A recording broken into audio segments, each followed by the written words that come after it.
Rizki itu udah dijamin. Bukan cuma rizki bapak-bapak dan ibu-ibu. Pernah ngelihat rayap ibu-ibu? Subhanallah. Tahu-tahu meja di rumah sudah habis dimakan rayap. Memang rizkinya rayap itu. Nah, Allah mengatakan di dalam surah Hud ayat 6, "Wa ma min dabbatin fil ardi illa 'ala Allahi rizquha wa ya'lamu mustaqarraha wa mustawda'aha kullun fi kitabim mubin."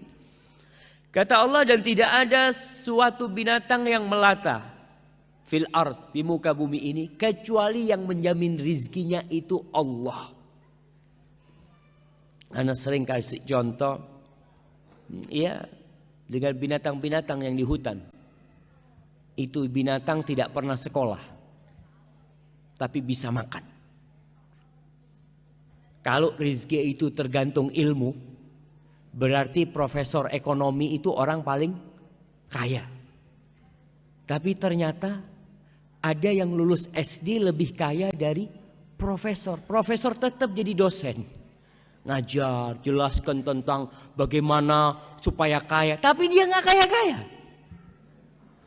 Padahal dia punya ilmunya. Yang kaya malah mahasiswanya. Lulus, buka usaha, kaya. Dosennya ya tetap sampai mati jadi dosen. Ingat, rizki itu bukan karena ilmu. Enggak ikut ilmu jemaah. Enggak ikut titel. Allah yang telah menentukan. Makanya kita lihat binatang-binatang keledai, binatang yang paling bodoh. Seharusnya dia itu mati sejak lahir. Kenapa? Oh, bodoh dia, Ustaz. Gimana biar bisa makan? Ternyata bisa makan. Dan sampai punya anak. Mungkin antum berpikir, Masya Allah, masa anak takut? Ada orang yang takut mau kawin. Keledai gak pernah takut kawin. Gak pernah mikir nanti gimana anak-anak makan apa. Gak ada.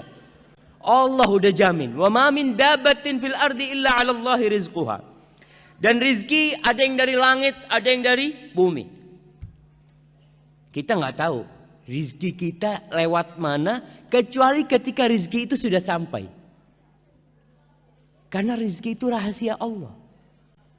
Bapak-bapak, ibu-ibu, kok bisa tahu rizkinya ada di Qatar? Baca di kitab mana?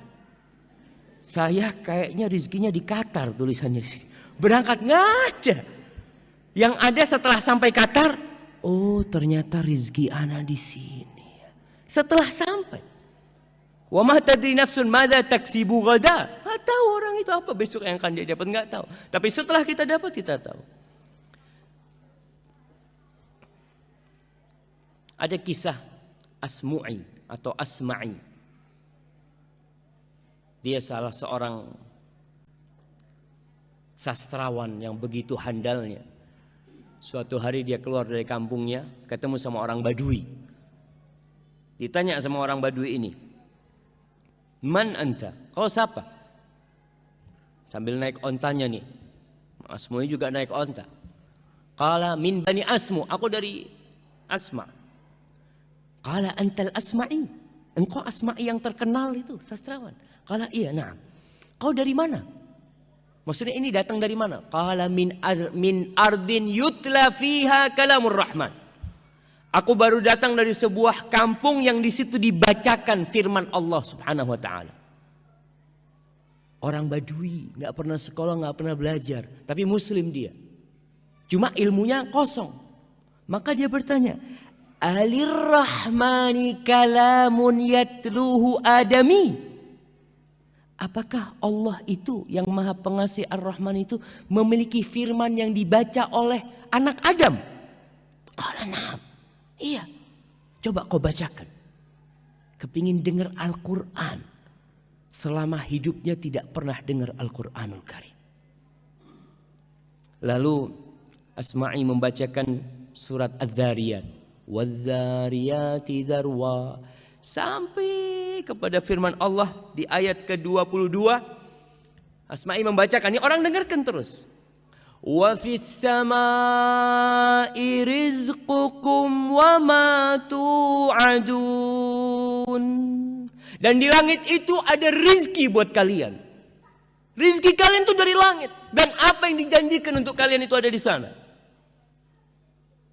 Terus orang Badui ini tanya, ahadza kalamur rahman? Ini yang kau baca benar, ini firman Allah. Karena turun orang Badui. Hasbuk, cukup kata dia. Turun, dia sembelih ontanya. Dia sembelih ontanya, dia potong-potong, nggak dikulitin. Terus dia panggil Asma'i, kau bantu aku nih, bagikan kepada orang-orang yang lewat. Onta yang dinaikin. Dibagikan semua, pedangnya itu dia pukulkan supaya nggak tajam. Lalu dia mengatakan selamat tinggal kepada Asma'i sambil membaca firman Allah, wa fis sama'i rizqukum wa ma tu'adun. Yakin kalau rizki itu dari Allah Jalla Jalaluhu, bukan dari bos, bukan dari atasan, bukan dari suami. Karena terkadang ada wanita-wanita ketika diceraikan hidupnya jadi melarat. Karena dia berpikir, anak kalau cerai ini siapa yang ngasih makan anak? Allahu Akbar. Engkau muslim, engkau mukmin, nggak pantas bertanya seperti itu. Kau ketika di perut ibumu, siapa yang ngasih makan engkau? Kau belum bisa bergerak, belum bisa berdoa, belum bisa berusaha, tapi Allah sampaikan itu makanan ke dalam. Maka Badui ini pergi jamaah, meninggalkan. Kata Asma'i, ajib kata dia, aku berulang kali baca ayat ini tapi tidak membekas di hatiku. Tapi ini orang Badui pertama kali dia dengar, langsung menumbuhkan keimanan. Dan kita tahu itu salah satu khasiat kalamullah, idza tuliyat alaihim ayatuhu zadathum imana wa ala rabbihim yatawakkalun. Tuh, orang-orang beriman apabila dibacakan kepadanya ayat-ayat Allah, bertambah keimanan mereka, dan mereka bertawakal kepada Allah Jalla Jalaluhu. Kita kadang-kadang enggak, kita baca biasa aja. Maka kita perlu belajar dari orang Badui itu. Apa yang menyebabkan keimanan itu bisa tumbuh di dalam hati? Maka para jamaah, rizki ada yang dari langit, ada yang dari bumi. Di surat Al-A'raf ayat 10 Allah mengatakan, walaqad makkannakum fil ardi wa ja'alna lakum fiha ma'aish. Kita telah menempatkan kalian nih, memposisikan kalian di bumi, dan kami menjadikan buat kalian penghidupan di sana, di bumi ini. Dan ingat, rizki itu telah dibagi, nggak akan tertukar. Rizki itu bukan sandal. Kadangkala kita pulang dari masjid sampai rumah, ini sandal siapa yang anak pakai? Kok kayaknya kebesaran? Rizki bukan sandal sehingga tertukar, nggak ada. Makanya nggak perlu kadangkala orang punya usaha toko, tokonya sama-sama jualan sandal. Yang satu ketika ngelihat orang datang, ini masuk ke toko yang mana nih?